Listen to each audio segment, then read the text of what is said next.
Sniffing देखते हैं chat GPT से। स्निफिंग नेटवर्क सुरक्षा में एक सामान्य हमला है जिसमें हमलावर नेटवर्क ट्रैफ़िक को अनधिकृत रूप से कैप्चर और मॉनिटर करता है। स्निफिंग क्या है? स्निफिंग एक प्रक्रिया है जिसमें नेटवर्क पर ट्रांसमिट हो रहे डेटा पैकेट्स को कैप्चर किया जाता है, चाहे वे इनक्रिप्टेड हों या न हों। जैसे कि स्निफिंग क्या है कि ऐसा प्रक्रिया जिसमें नेटवर्क पर ट्रांसमिट हो रहे डेटा पैकेट्स को कैप्चर किया जाता है। नेटवर्क पे जो डेटा जा रहा है उसे कैप्चर कर लेंगे, पकड़ लेंगे, चाहे वो इनक्रिप्टेड हो या ना हो। स्निफिंग के प्रकार कौन कौन से? मतलब दो प्रकार के, सक्रिय स्निफिंग, एक्टिव स्निफिंग और निष्क्रिय स्निफिंग, पैसिव स्निफिंग। सक्रिय स्निफिंग क्या है?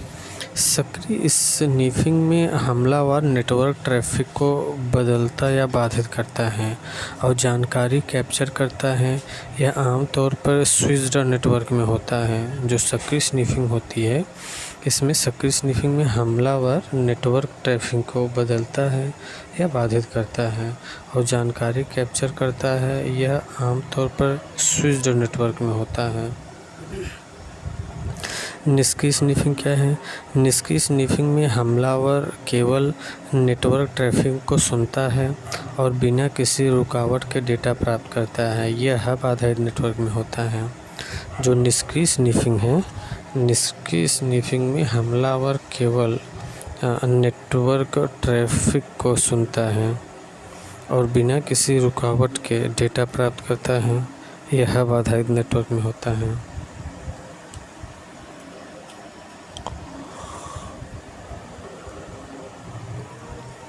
नेटवर्क हब और स्विच में क्या अंतर है जो स्निफिंग को प्रभावित करता है? नेटवर्क हब और स्विच में क्या अंतर है जो स्निफिंग को प्रभावित करता है? हब सभी इनकमिंग डेटा को सभी पोर्ट्स पर भेजता है जिससे स्निफिंग आसान हो जाती है, जबकि स्विच डेटा को विशिष्ट डिवाइस तक पहुंचाता है जिससे इनक्रिप्टेड स्निफिंग मुश्किल होती है। नेटवर्क हब और स्विच में क्या अंतर है? नेटवर्क हब और स्विचिंग में जो स्निफिंग को प्रभावित करता है, हब सभी इनकमिंग डेटा को सभी पोर्ट्स पर भेजता है जिससे स्निफिंग आसान हो जाती है, मतलब नेटवर्क को कैप्चर करना, जबकि स्विच डेटा को विशिष्ट डिवाइस तक पहुंचाता है। स्विच डेटा को विशिष्ट डिवाइस तक पहुंचाता है जिससे स्निफिंग मुश्किल होती है। स्निफर क्या होता है? स्निफर एक ऐसा सॉफ्टवेयर या हार्डवेयर टूल होता है जो नेटवर्क पर भेजे जा रहे डेटा पैकेट्स को कैप्चर और मॉनिटर करता है। स्निफिंग के लिए कौन कौन से टूल उपयोग किए जाते हैं? कुछ सामान्य स्निफिंग टूल्स हैं। रीशार्क, वायरशार्क है, TCP डंप है, कैन एंड एबल है और इंटरकैप है। इसके माध्यम से स्निफिंग के माध्यम से टूल्स स्निफिंग के लिए ये टूल्स जो है स्निफिंग के लिए ज़रूरी हैं। Wireshark, TCP dump, can and able और इंटरकैप। स्निफर कैसे काम करता है? स्निफर नेटवर्क इंटरफेस कार्ड को प्रॉमिस्कुअस मोड में डालता है। स्निफर नेटवर्क इंटरफेस कार्ड को प्रॉमिस्कुअस मोड में डालता है जिससे वह नेटवर्क पर आने वाले सभी डेटा को कैप्चर कर सके, न कि केवल उस डेटा को जो उस डिवाइस के लिए हो। प्रॉमिस्कुअस मोड क्या है? प्रॉमिस्कुअस मोड एक नेटवर्क सेटिंग होती है जिसमें NIC नेटवर्क के सभी डेटा पैकेट्स को सुन सकता है, न कि केवल उस पैकेट्स को जो उसके लिए है। प्रॉमिस्कुअस मोड एक नेटवर्क सेटिंग होती है जिसमें NIC नेटवर्क के सभी पैकेट्स NIC नेटवर्क के सभी डेटा पैकेट्स को सुन सकता है, न कि केवल उस पैकेट को जो उसके लिए है। ARP स्पूफिंग क्या है? ARP स्पूफिंग एक प्रकार का हमला है जिसमें हमलावर गलत ARP एड्रेस रिज़ॉल्यूशन प्रोटोकॉल संदेश भेजकर नेटवर्क ट्रैफिक को अपने पास रीडायरेक्ट करता है। ARP स्पूफिंग एक प्रकार का हमला है जिसमें हमलावर गलत ARP एड्रेस रिज़ॉल्यूशन प्रोटोकॉल संदेश भेजकर नेटवर्क ट्रैफिक को अपने पास रीडायरेक्ट करता है। ARP स्पूफिंग और स्नीफिंग का क्या संबंध है? ARP स्पूफिंग और स्नीफिंग का क्या संबंध है? ARP स्पूफिंग के जरिए अपने मैक पते को लक्ष्य मशीन का मैक पता बताकर नेटवर्क ट्रैफिक को अपने पास रीडायरेक्ट करता है, जिससे स्नीफिंग संभव हो जाता है।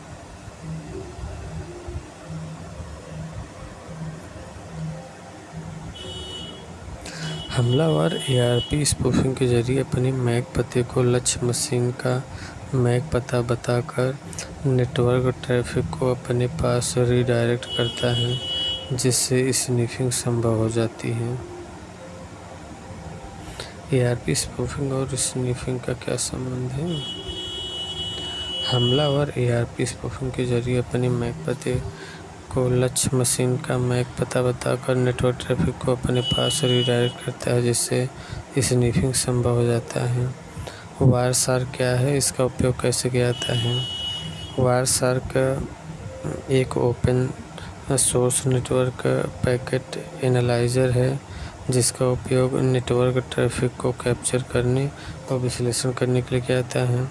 क्या स्नीफिंग को रोका जा सकता है? हाँ, कुछ उपायों से स्नीफिंग को रोका जा सकता है, जैसे इनक्रिप्शन, स्विच का उपयोग और नेटवर्क सिक्योरिटी प्रोटोकॉल्स का पालन। SSL TLS प्रोटोकॉल स्नीफिंग के खिलाफ कैसे सुरक्षा प्रदान करते हैं? SSL TLS प्रोटोकॉल स्नीफिंग के खिलाफ कैसे सुरक्षा प्रदान करते हैं? SSL TLS प्रोटोकॉल डेटा को इनक्रिप्ट कर देता है,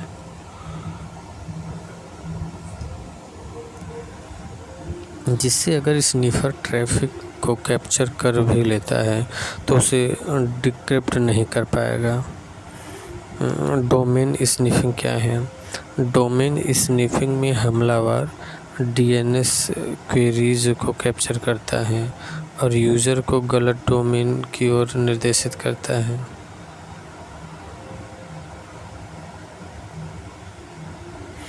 डोमेन स्नीफिंग में हमलावर DNS क्वेरीज को कैप्चर करता है और यूज़र को गलत डोमेन की ओर निर्देशित करता है।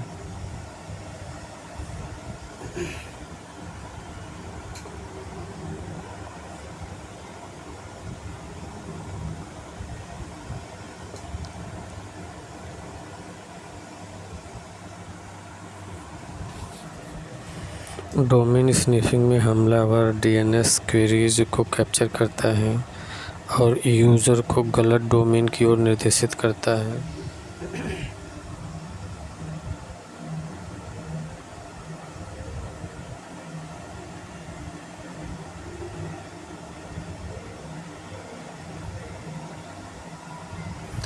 डोमेन स्नीफिंग में हमलावर DNS क्वेरीज को कैप्चर करता है और यूज़र को गलत डोमेन की ओर निर्देशित करता है।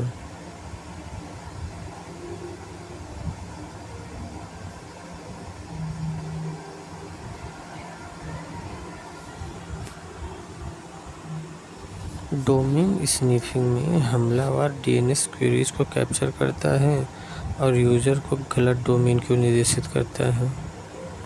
मैक स्पूफिंग से स्नीफिंग कैसे जुड़ी है? मैक स्पूफिंग से स्नीफिंग कैसे जुड़ी है? मैक स्पूफिंग में हमलावर अपने मैक पते को नेटवर्क पर वैध डिवाइस के मैक पते के रूप में प्रस्तुत करता है, जिससे वह ट्रैफिक को कैप्चर कर सकता है। DHCP स्नूफिंग क्या है? यह एक सुरक्षा तंत्र है जो नेटवर्क पर अवैध DHCP सर्वर से बचाता है और स्नीफिंग के लिए अवांछित नेटवर्क एक्सेस को रोकता है। 18 स्नीफिंग को कैसे डिटेक्ट किया जा सकता है? स्नीफिंग को कैसे डिटेक्ट किया जा सकता है? नेटवर्क में असामान्य ट्रैफिक पैटर्न, प्रीमिस्कुअस मोड में एनआईसी डिवाइस की पहचान और नेटवर्क पैकेट के हेडर की जांच से स्नीफिंग का पता लगाया जा सकता है।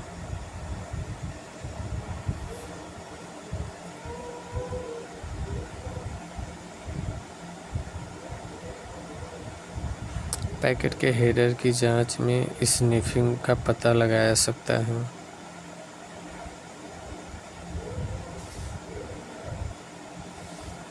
नेटवर्क में असामान्य ट्रैफिक पैटर्न, प्रॉमिस्कुअस मोड में एनआईसी डिवाइस की पहचान और नेटवर्क पैकेट के हेडर की जांच स्नीफिंग का पता लगाया जा सकता है।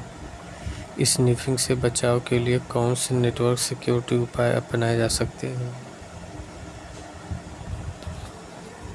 स्नीफिंग से बचाव के लिए कौन से नेटवर्क सिक्योरिटी उपाय अपनाए जा सकते हैं?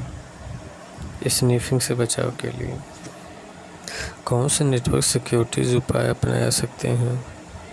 स्नीफिंग से बचाव के लिए कौन से नेटवर्क सिक्योरिटी उपाय अपनाए जा सकते हैं?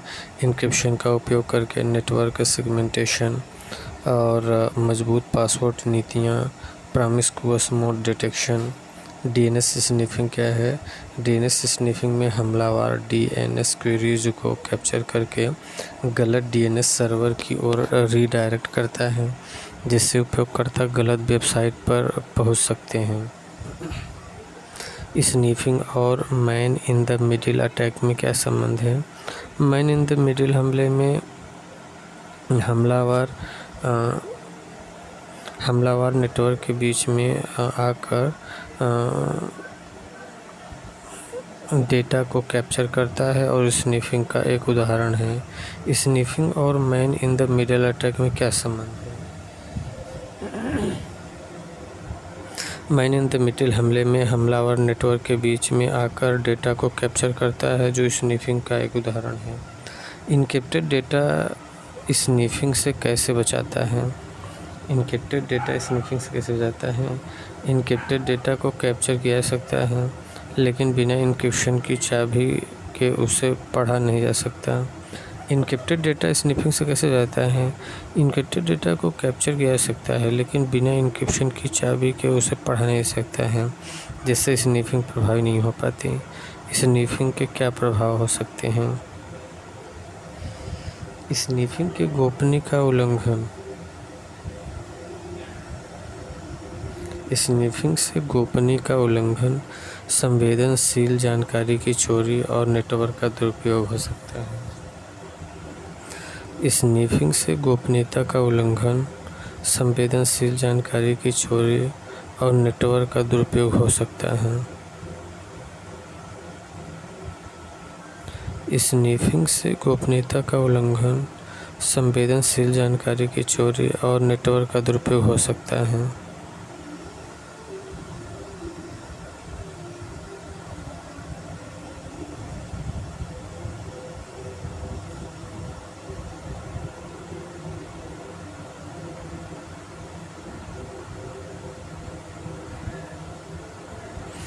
स्नीफिंग से गोपनीयता का उल्लंघन, संवेदनशील जानकारी की चोरी और नेटवर्क का दुरुपयोग हो सकता है।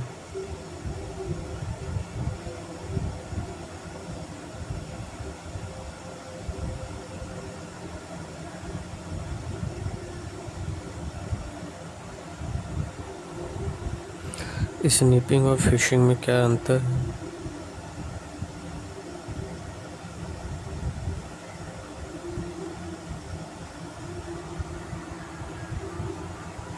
स्नीपिंग और फिशिंग में क्या अंतर है? फिशिंग में हमलावर यूज़र को धोखे से। स्नीफिंग और फिशिंग में क्या अंतर है? फिशिंग में हमलावर यूज़र को धोखे से जानकारी प्रदान करने के लिए प्रेरित करता है। धोखे से जानकारी प्रदान करने के लिए प्रेरित करता है यूज़र को, जबकि स्नीफिंग में हमलावर नेटवर्क से जानकारी को चुपचाप चुराता है। फिशिंग में हमलावर यूज़र को धोखे से जानकारी प्रदान करने के लिए प्रेरित करता है, जबकि स्निफिंग में हमलावर नेटवर्क से जानकारी को चुपचाप चुराता है।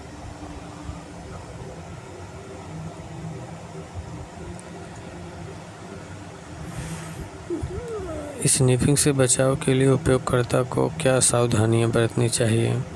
हमला इनक्रिप्टेड कनेक्शन का उपयोग करें, जैसे HTTPS। हमेशा इनक्रिप्टेड कनेक्शन का उपयोग करें, जैसे HTTPS। अज्ञात नेटवर्क का उपयोग करने से बचें। अज्ञात नेटवर्क का उपयोग करने से बचें। नियमित रूप से पासवर्ड बदलें। फायरवॉल और एंटीवायरस सॉफ्टवेयर का उपयोग करें। फायरवॉल और एंटीवायरस सॉफ्टवेयर का उपयोग करें।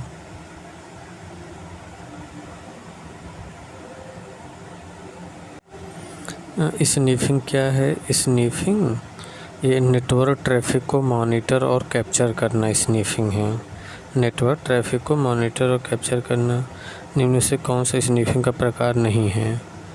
परोक्ष स्निफिंग नहीं है, बाकी निष्क्रिय स्निफिंग है, सक्रिय स्निफिंग है।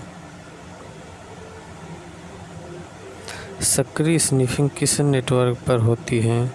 स्विच्ड नेटवर्क पर होती है। सक्रिय स्निफिंग ना ये स्विच्ड नेटवर्क पर होता है, सक्रिय स्निफिंग। ARP स्पूफिंग का उपयोग किसके लिए किया जाता है? ये नेटवर्क ट्रैफिक रीडायरेक्ट करने के लिए। ARP स्पूफिंग का उपयोग किसके लिए किया जाता है? तो नेटवर्क ट्रैफिक रीडायरेक्ट के लिए। नेटवर्क ट्रैफिक रीडायरेक्ट करने के लिए ARP स्पूफिंग का प्रयोग करते हैं। स्निफिंग से बचाव के लिए कौन सा उपाय है? Data encryption. वायरशार्क इसके लिए उपयोग किया जाता है। वायरशार्क किसके लिए? वायरशार्क नेटवर्क पर डेटा पैकेट कैप्चर करने के लिए। वायरशार्क किसके लिए उपयोग किया जाता है? नेटवर्क पर डेटा को कैप्चर करने के लिए। निष्क्रिय स्निफिंग किस स्थिति में संभव है? हब आधारित नेटवर्क में ये निष्क्रिय स्निफिंग संभव है। प्रॉमिस्कुअस मोड का क्या उपयोग है? ये नेटवर्क पर सभी डेटा पैकेट कैप्चर करने के लिए। प्रॉमिस्कुअस मोड का क्या उपयोग है? नेटवर्क पर सभी डेटा पैकेट कैप्चर करने के लिए। SSL TLS प्रोटोकॉल किस प्रकार के हमले से सुरक्षा प्रदान करता है?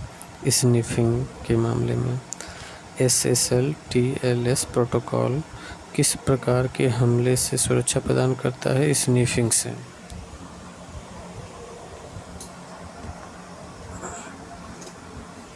ये SSL और TLS प्रोटोकॉल ना ये स्निफिंग हमले से सुरक्षा प्रदान करता है। MAC स्पूफिंग में क्या होता है? मैक स्पूफिंग में क्या होता है? यह वैध डिवाइस के मैक पते को नकली मैक पते से बदल दिया जाता है। मैक स्पूफिंग यह वैध डिवाइस के मैक पते को नकली मैक पते से बदल दिया जाता है। मैक स्पूफिंग क्या कहता है? वैध डिवाइस के मैक पते को नकली मैक पते से बदल दिया जाता है। कौन सा स्निफिंग टूल नहीं है? नोटपैड नहीं है, बाकी वायरशार्क है टूल, कैन एनेबल है, इटरकैप है, नोटपैड नहीं है। DNS स्निफिंग क्या है? DNS स्निफिंग है फर्जी DNS क्वेरीज कैप्चर करना। DNS स्निफिंग क्या है? फर्जी DNS क्वेरीज कैप्चर करना। कौन सा उपकरण नेटवर्क ट्रैफिक की निगरानी के लिए उपयोग किया जाता है? वायरशार्क। कौन सा उपकरण नेटवर्क ट्रैफिक की निगरानी के लिए उपयोग किया जाता है? वायरशार्क। स्नीफर सॉफ्टवेयर किस मोड में काम करता है? स्नीफर सॉफ्टवेयर किस मोड में काम करता है? प्रॉमिस्कुअस मोड में। स्नीफर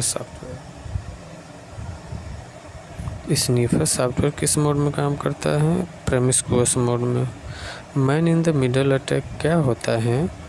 हमलावर नेटवर्क के बीच में आकर डेटा कैप्चर कर लेता है। Man in the middle attack हमलावर नेटवर्क के बीच में आकर डेटा कैप्चर कर लेता है। निम्नलिखित में से किस उपकरण का उपयोग ARP स्पूफिंग के लिए किया जाता है? ईथरकैप। किस उपकरण का उपयोग ARP स्पूफिंग के लिए किया जाता है? ईथरकैप का। किस उपकरण का उपयोग ARP स्पूफिंग के लिए किया जाता है? ईथरकैप का। स्नीफिंग का मुख्य उद्देश्य क्या है? स्नीफिंग का मुख्य उद्देश्य स्नीफिंग का मुख्य उद्देश्य क्या है? नेटवर्क ट्रैफिक को अवैध रूप से कैप्चर और विश्लेषण करना। स्नीफिंग का मुख्य उद्देश्य है नेटवर्क ट्रैफिक को अवैध रूप से कैप्चर और विश्लेषण करना। स्नीफिंग का मुख्य उद्देश्य क्या है? नेटवर्क ट्रैफिक को अवैध रूप से कैप्चर और विश्लेषण करना स्नीफिंग का मुख्य उद्देश्य है। नेटवर्क ट्रैफिक को अवैध रूप से कैप्चर और विश्लेषण करना स्नीफिंग का मुख्य उद्देश्य है। निष्क्रिय स्नीफिंग के समय हमलावर क्या करता है? डेटा ट्रैफिक को केवल सुनता और कैप्चर करता है। निष्क्रिय स्नीफिंग के समय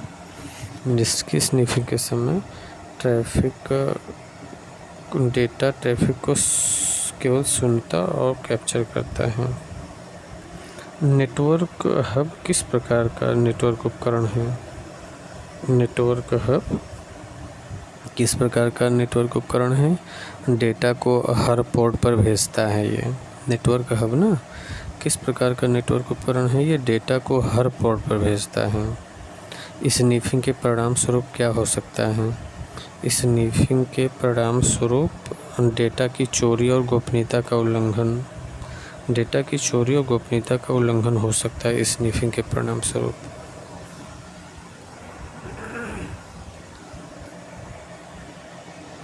स्नीफिंग का मुख्य कारण क्या हो सकता है?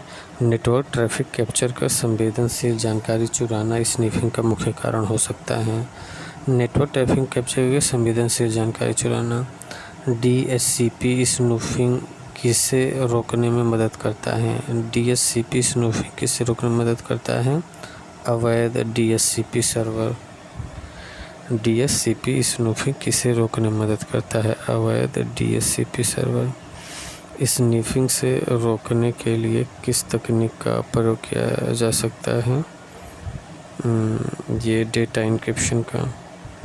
स्नीफिंग से बचने के लिए किस तकनीक का प्रयोग किया जाता है? डेटा इंक्रिप्शन का।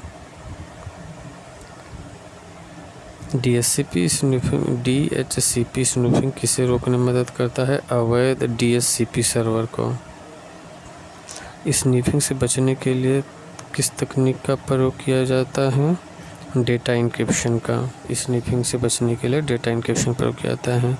निम्नलिखित में से किस हमले का संबंध स्नीफिंग से है? Man in the middle MITS। Session hacking क्या है? सेशन हैकिंग वह प्रक्रिया है जिसमें हमलावर किसी उपयोगकर्ता के सेशन को हाईजैक करता है, उसके जरिए अनधिकृत रूप से उपयोगकर्ता की सेवाओं और सूचनाओं तक पहुंचता है। जो सेशन हैकिंग होता है ना, ये क्या करता है? हमलावर किसी उपयोगकर्ता के सेशन को हाईजैक करता है, उसके जरिए अनधिकृत रूप से उपयोगकर्ता की सेवाओं और सूचनाओं तक पहुंचता है। सेशन हैकिंग क्या है?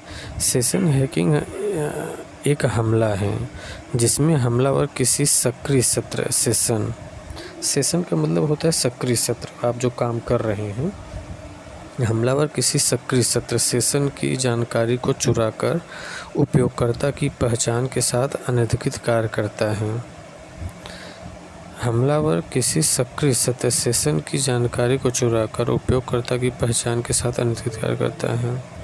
सेशन हाईजैकिंग का मुख्य उद्देश्य क्या है? वेब ट्रैफिक को तेज करना है।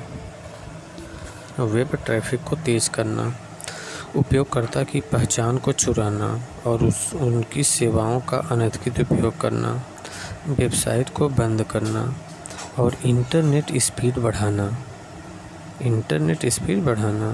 इनमें से क्या होगा? उपयोगकर्ता की पहचान को चुराना और उनकी सेवाओं का अनधिकृत उपयोग, ये उत्तर होगा। सेशन हाईजैकिंग का मुख्य उद्देश्य है कि उपयोगकर्ता की पहचान को चुराना, उनकी सेवाओं का अनधिकृत उपयोग करना। सेशन हाईजैकिंग में किस प्रकार की जानकारी चुराई जाती है? सत्र की पहचान, सेशन आईडी। सेशन हाईजैकिंग में ना सत्र की पहचान, सेशन आईडी चुराई जाती है। सेशन हाईजैकिंग के कितने प्रकार हैं? 4 प्रकार हैं। सेशन हाईजैकिंग के मुख्य प्रकार कौन कौन से हैं? एक्टिव एंड पैसिव, ये जो है सेशन हैकिंग के मुख्य प्रकार हैं, active and passive. Active session hacking क्या है?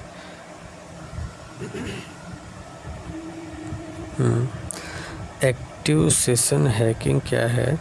इसमें हमलावर सक्रिय रूप से सत्र में हस्तक्षेप करता है और उपयोगकर्ता के सत्र को नियंत्रित कर लेता है। एक्टिव सेशन हैकिंग, इसमें हमलावर सक्रिय रूप से सत्र में हस्तक्षेप करता है। जो सत्र आपका चल रहा है, आप चला रहे हैं ना, एक्टिव सेशन में क्या करता है? इसमें हमलावर सक्रिय रूप से सत्र में हस्तक्षेप करता है और उपयोगकर्ता के सत्र को नियंत्रित कर लेता है। आप स्ट्रीम चला रहे हैं और पहुंचेगा, वो सत्र को नियंत्रित कर लेगा, आपके सेशन को नियंत्रित कर लेगा। इसी को एक्टिव सेशन हैकिंग बोलते हैं।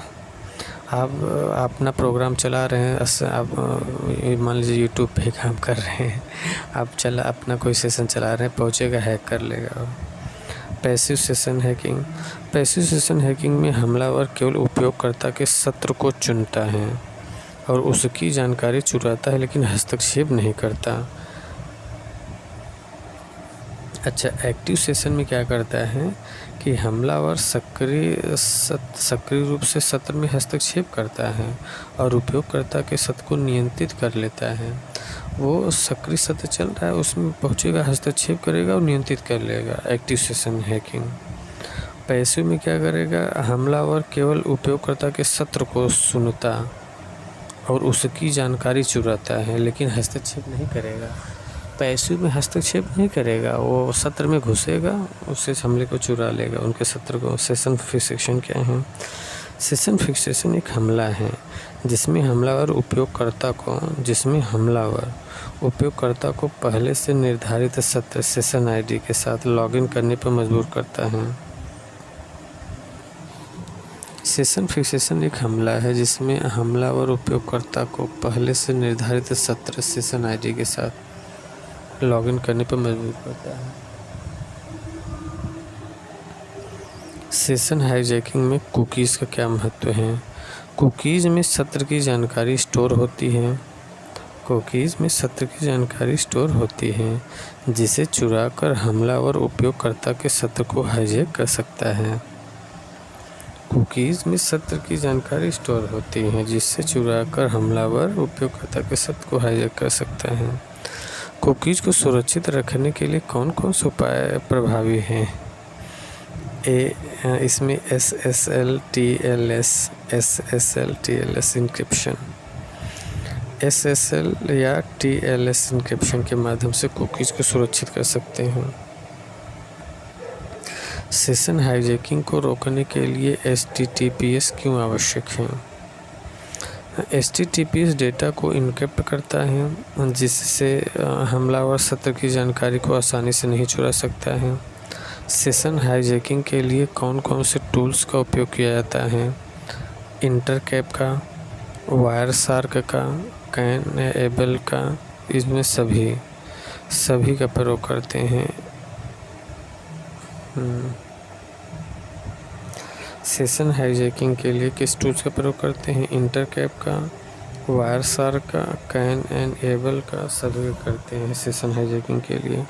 वही जो स्नीफिंग के लिए जो टूल्स से उपयोग किया जाता है, स्नीफिंग में क्या करते हैं कि आपके जो नेटवर्क है उसी को कैप्चर कर लेते हैं, नियंत्रित करते हैं। और सेशन हाईजैकिंग में जो है आपके सेशन को, जो चल रहा है सेशन को, उसे हाईजैक करने के लिए इंटरकैप, वायरशार्क, कैन-एबल इन सब का प्रयोग करते हैं। सेशन हाईजैकिंग का मुख्य लक्ष्य कौन सा होता है? उपयोगकर्ता की पहचान और सत्र की जानकारी चुराना। सेशन एक्सप्रेशन क्या महत्व है? सेशन एक्सप्रेशन का महत्व है यह सत्र की समाप्ति का समय निर्धारित करता है ताकि पुराना सत्र अनधिकृत रूप से उपयोग में न आ सके।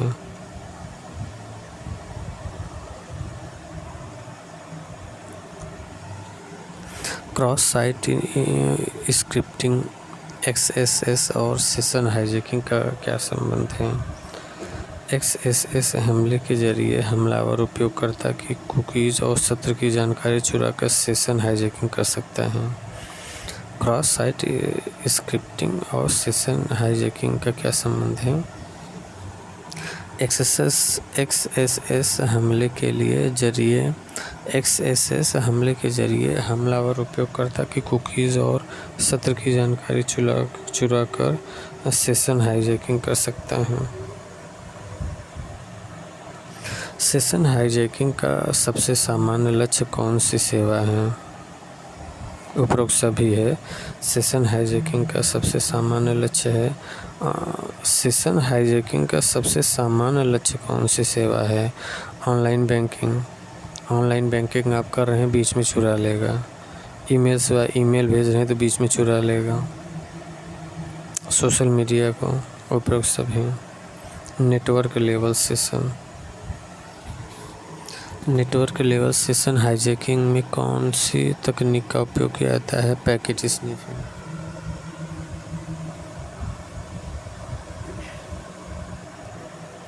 नेटवर्क लेवल सेशन हाईजैकिंग में कौन सी तकनीक का उपयोग किया जाता है? Packet sniffing.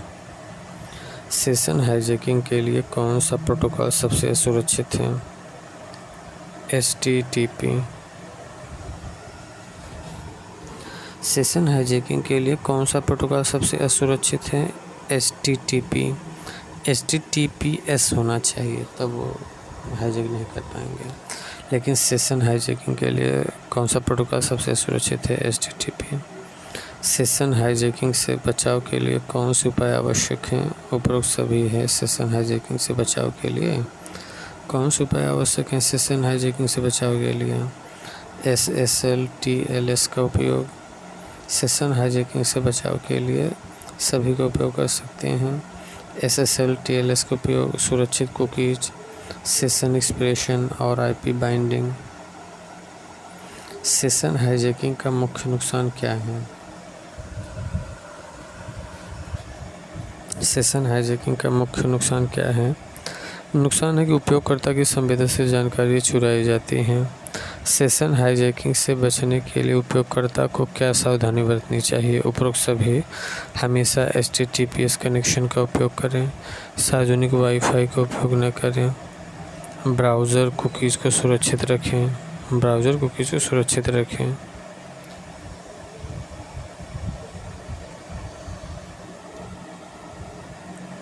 सेशन टोकन क्या है?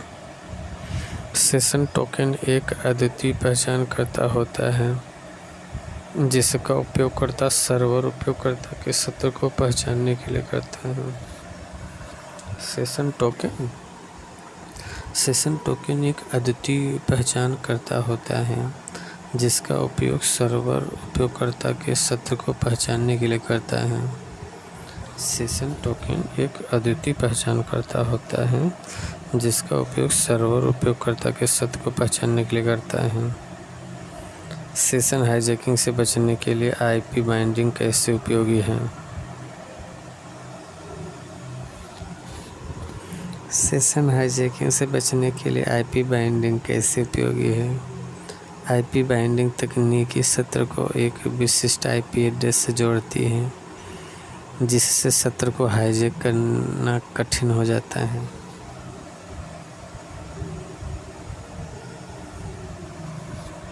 IP बाइंडिंग तकनीकी सत्र को एक विशिष्ट IP एड्रेस से जोड़ती है जिससे सत्र को हाईजैक करना कठिन हो जाता है। जो IP बाइंडिंग होता है ना, सेशन हाईजैकिंग से बचने के लिए IP बाइंडिंग कैसे उपयोगी है? सेशन बाइंडिंग तकनीक सत्र को एक विशिष्ट IP एड्रेस से जोड़ती है जिससे सत्र को हाईजैक करना कठिन हो जाता है। सेशन प्रेडिक्शन क्या है?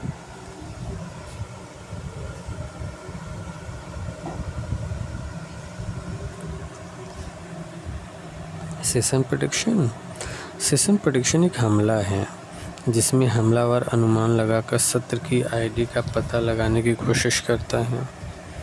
सेशन प्रेडिक्शन क्या है? सेशन प्रेडिक्शन एक हमला है जिसमें हमलावर अनुमान लगाकर सत्र की ID का पता लगाने की कोशिश करता है। Session prediction. सेशन प्रेडिक्शन एक हमला है जिसमें हमलावर अनुमान लगाकर सत्र की आईडी का पता लगाने की कोशिश करता है। सेशन हाईजैकिंग से बचने के लिए कौन कौन से HTTP हेडर का उपयोगी है? तो इसमें strict transport security HTTPS, strict transport security HSTS उपयोगी है। सेशन हाईजैकिंग से बचने के लिए कौन सा HTTP हेडर का उपयोग है? Strict transport security HSTS। Trojans क्या हैं? ट्रोजन्स एक प्रकार का मैलवेयर है जो वैध प्रोग्राम या फाइल जैसा दिखता है, लेकिन जब इसे चलाया जाता है तो दुर्भावनापूर्ण क्रियाएं करता है। ट्रोजन्स एक प्रकार का मैलवेयर है जो वैध प्रोग्राम या फाइल जैसा दिखता है, लेकिन जब इसे चलाया जाता है दुर्भावनापूर्ण क्रियाएं करता है। ट्रोजन हॉर्सेस का नाम किससे लिया गया है? एक युद्ध की रणनीति से लिया गया ट्रोजन हॉर्स। ट्रोजन्स और वायरस में क्या अंतर है? वायरस अपने आप फैलता है, जबकि ट्रोजन्स उपयोगकर्ता द्वारा फैलाया जाता है। और यहाँ शुरुआत में कहा गया ट्रोजन्स एक प्रकार का मैलवेयर है जो उपयोगकर्ता को वैध सॉफ्टवेयर जैसा दिखता है, लेकिन इसके माध्यम से हमलावर अनधिकृत कार्य कर सकता है। वायरस अपने आप फैलता है, लेकिन ट्रोजन्स का उपयोगकर्ता द्वारा फैलाया जाता है। ट्रोजन्स का मुख्य उद्देश्य क्या है?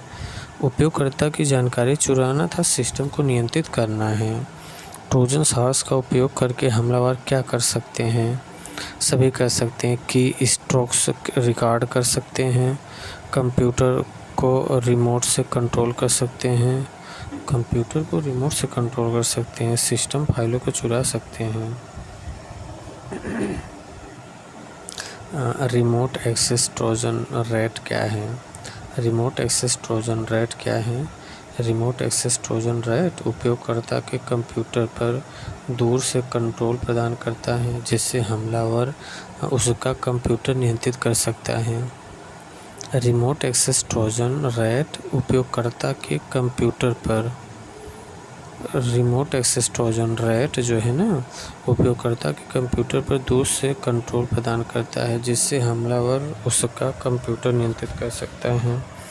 ट्रोजन का सबसे सामान्य वितरण तरीका क्या है? ईमेल अटैचमेंट के माध्यम से ट्रोजन फैलता है। दुर्भावनापूर्ण मैलवेयर है ये। बैकडोर ट्रोजन एक प्रकार का ट्रोजन है। बैकडोर ट्रोजन क्या है?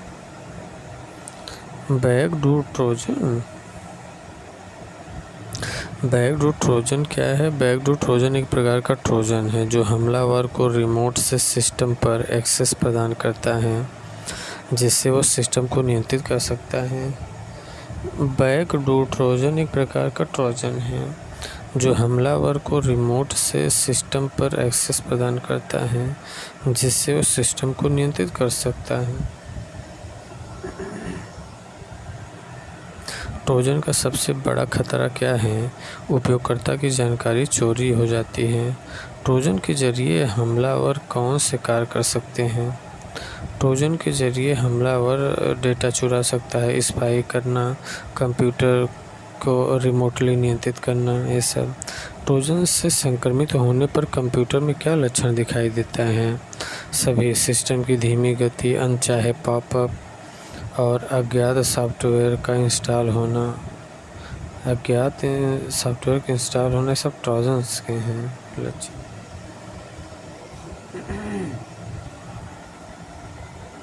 ट्रोजन हॉर्स को कैसे हटाया सकता है?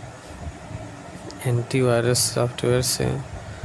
ट्रोजन हॉर्स को हटाया सकता है एंटीवायरस सॉफ्टवेयर से। पासवर्ड बदलकर, नेटवर्क रीसेट करके, कंप्यूटर को रिबूट करके, एंटीवायरस सॉफ्टवेयर से। ड्रॉपर ट्रोजन्स क्या है? ड्रॉपर ट्रोजन एक ट्रोजन है जो सिस्टम में अन्य मैलवेयर जैसे वायरस या रैंसमवेयर को ड्रॉप करता है और इंस्टॉल करता है। ड्रॉपर ट्रोजन एक ट्रोजन है जो सिस्टम में अन्य मैलवेयर जैसे वायरस या रैनसमवेयर को ड्रॉप करता है और इंस्टॉल करता है।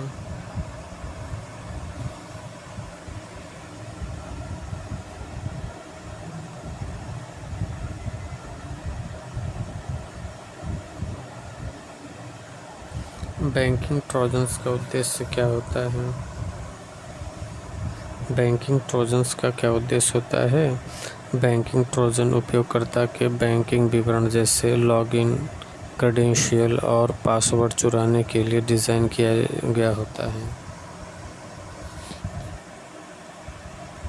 बैंकिंग ट्रोजन उपयोगकर्ता के बैंकिंग विवरण जैसे लॉगिन, क्रेडेंशियल और पासवर्ड चुराने के लिए डिज़ाइन किया गया होता है। बैंकिंग ट्रोजन उपयोगकर्ता के बैंकिंग विवरण जैसे लॉगिन, क्रेडेंशियल और पासवर्ड चुराने के लिए डिज़ाइन किया गया होता है।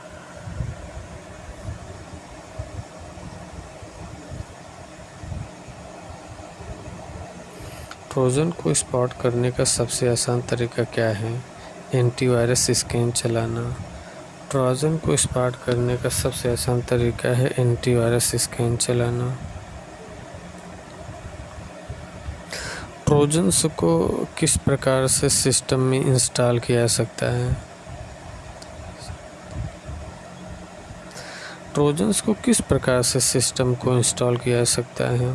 उपरोक्त सभी से ट्रोजन्स को किस प्रकार से इंस्टॉल किया जा सकता है? इस सॉफ्टवेयर अपडेट के रूप में नकली ईमेल लिंक के माध्यम से अज्ञात फाइल डाउनलोड करके। रैनसम ट्रोजन क्या करता है? रैनसम ट्रोजन उपयोगकर्ता के सिस्टम या डेटा को लॉक कर देता है, फिर उसे अनलॉक करने के लिए फिरौती रैनसम की मांग करता है। रैनसम का मतलब होता है फिरौती। फिर रैनसम की मांग करता है। ट्रोजन से बचने के लिए क्या क्या सावधानी बरतनी चाहिए? उपरोक्त सभी केवल विश्वसनीय स्रोतों से सॉफ्टवेयर को डाउनलोड करना चाहिए। ईमेल अटैचमेंट सावधानी पूर्वक खोलना चाहिए। नियमित एंटीवायरस स्कैन चलाना। उपरोक्त सभी। की लॉगर ट्रोजन्स क्या है? की लॉगर ट्रोजन्स एक प्रकार का ट्रोजन है जो उपयोगकर्ता के कीबोर्ड से टाइप की गई सभी जानकारी को रिकॉर्ड करता है और हमलावर को भेजता है।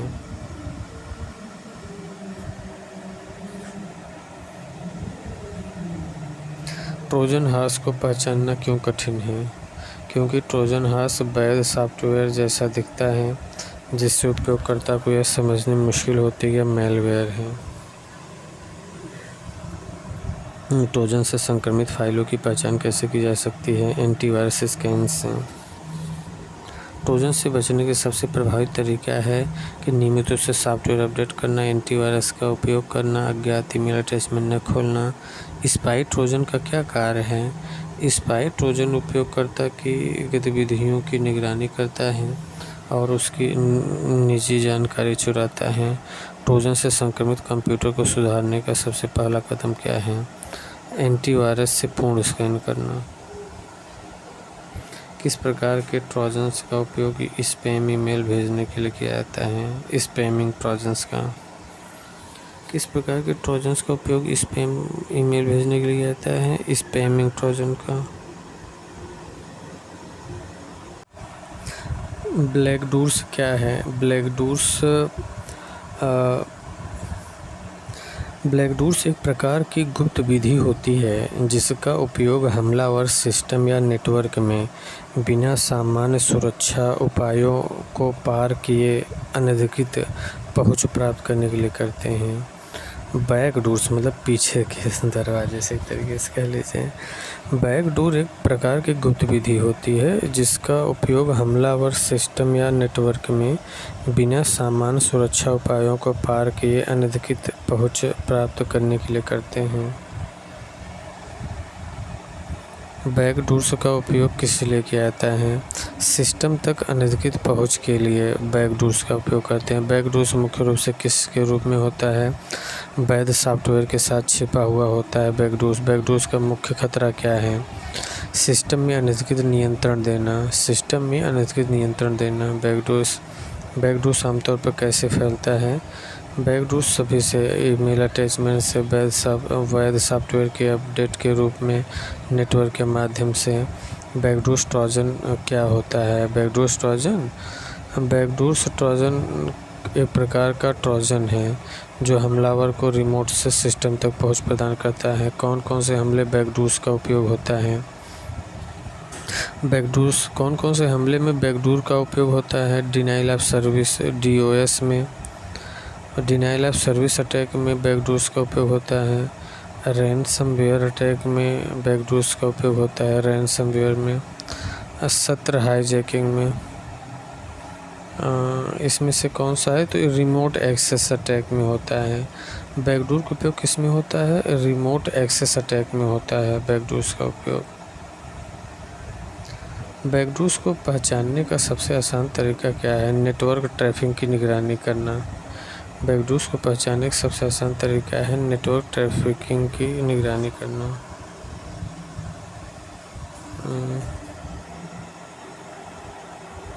नेटवर्क ट्रैफिकिंग की निगरानी करना बैकडोर को पहचानने का सबसे आसान तरीका है। कौन कौन से टूल्स बैकडोर को पहचानने में मदद कर सकते हैं? वायरशार्क मदद कर सकते हैं बैकडोर को पहचानने में। NMAP,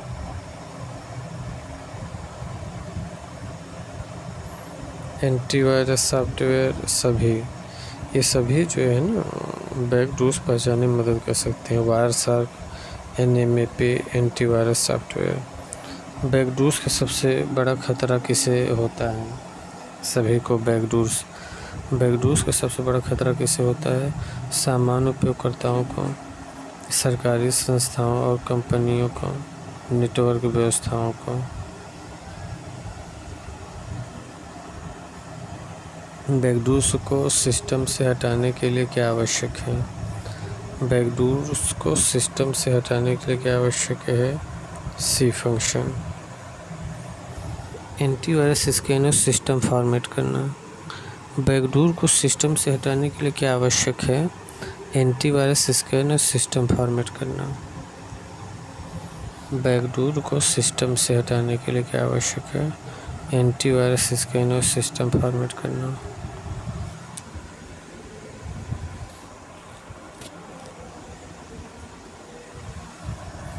बैकडोर को सिस्टम से हटाने के लिए क्या आवश्यक है? एंटीवायरस स्कैनर सिस्टम फॉर्मेट करना। बैकडोर का उपयोग किस प्रकार के हमलों के लिए किया जा सकता है?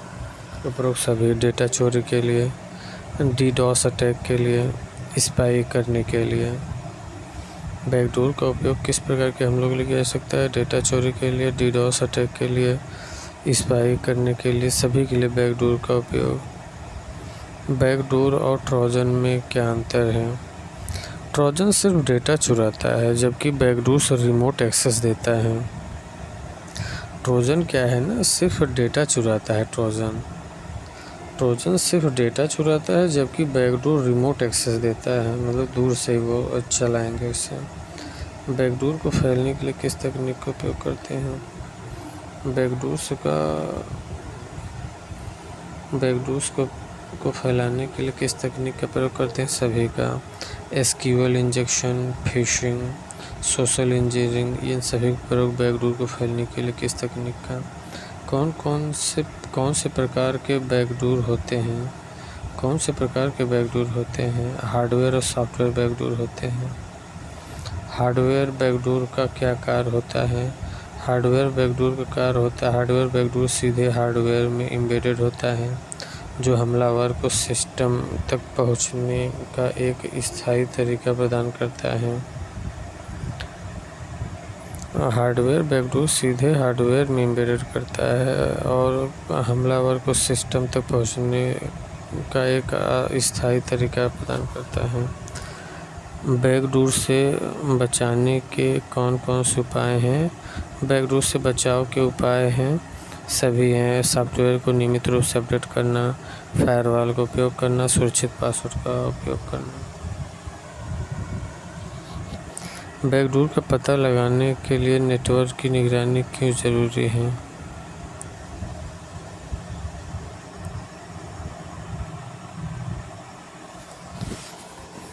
बैकडोर का पता लगाने के लिए नेटवर्क निगरानी की ज़रूरत है। नेटवर्क पर असामान्य गतिविधियों के माध्यम से हम बैकडोर के संकेतों का पता लगा सकते हैं, जैसे अनधिकृत डेटा ट्रांसफ़र। नेटवर्क बैकडोर का पता लगाने के लिए किस नेटवर्क की निगरानी क्यों ज़रूरी है? नेटवर्क पर असामान्य गतिविधियों के माध्यम से हम बैकडोर के संकेतों का पता लगा सकते हैं, जैसे अनधिकृत डेटा ट्रांसफ़र। किस प्रकार की एप्लीकेशन में बैकडोर छिपा हो सकता है? किस प्रकार की एप्लीकेशन में बैकडोर छिपा हो सकता है? उपरोक्त सभी। गेम्स में, उपयोगिता सॉफ्टवेयर में, यूटिलिटी सॉफ्टवेयर में, फ्रीवेयर या क्रैक्ड सॉफ्टवेयर में। तो किस प्रकार के एप्लीकेशन बैकडोर छिपा हो सकता है? गेम्स में छिपा हो सकता है, सॉफ्टवेयर में, उपयोगिता सॉफ्टवेयर में, फ्रीवेयर और क्रैक्ड सॉफ्टवेयर में, उपरोक्त सभी में। रूटकिट बैकडोर क्या है? रूटकिट बैकडोर एक खतरनाक बैकडोर है जो सिस्टम की मुख्य हमलों को बदलकर खुद को छिपा लेता है। हमलावर को निरंतर एक्सेस प्रदान करना है। रूटकिट बैकडोर क्या है? रूटकिट बैकडोर एक खतरनाक बैकडोर है जो सिस्टम की मुख्य फाइलों को बदलकर खुद को छिपा लेता है और हमलावर को निरंतर एक्सेस प्रदान करता है। बैकडोर हमले से बचने के लिए उपयोगकर्ता को क्या करना चाहिए? उपरोक्त सभी। संदिग्ध ईमेल अटैचमेंट न खोलना, नियमित रूप से सॉफ्टवेयर अपडेट करना, एंटीवायरस सॉफ्टवेयर का उपयोग। बैकडोर को छिपाने के लिए कौन सी तकनीक इस्तेमाल किया जाता है? सभी का। बैकडोर को छिपाने के लिए कौन सी तकनीक इस्तेमाल की जाती है? सभी का। कोड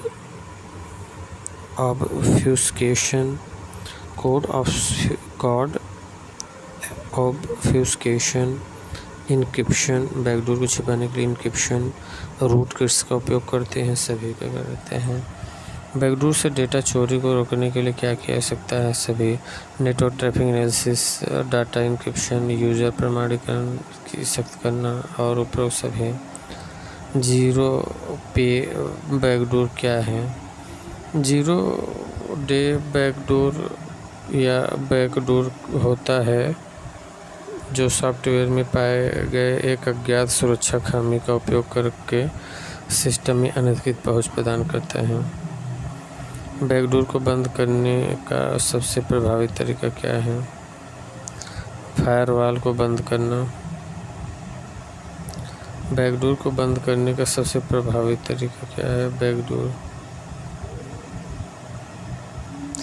बैकडोर को बंद करने का सबसे प्रभावी तरीका है एंटीवायरस का उपयोग करके नियमित स्कैन करना और सिस्टम को पुनर्स्थापित करना। बैकडोर को बंद करने का सबसे प्रभावी तरीका क्या है? ये बैकडोर को बंद करने का